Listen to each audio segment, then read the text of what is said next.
పవన్ కళ్యాణ్ గారు నాకంటూ వదిలేసిన ఒకే ఒక్క ఛాన్స్ అరవ శ్రీధర్ చేసిన తప్పుని బయట పెట్టడానికి.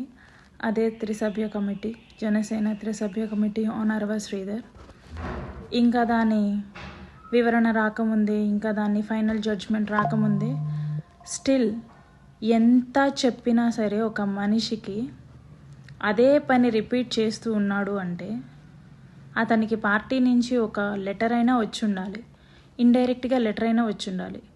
ఆ ఇండైరెక్ట్గా లెటర్ ఏమిటో మరి నాకు కూడా తెలీదు. అంత తప్పు లేనప్పుడు ఆ లెటర్ని బహిరంగంగానే బయట పెట్టవచ్చు జనసేన పార్టీ.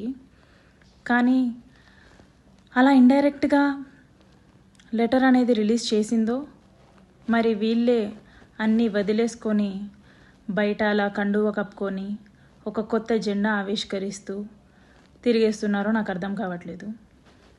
ఒక దరిద్రుడు, ఒక పనికిమాలినోడు నన్ను కొట్టాడు రీసెంట్గా.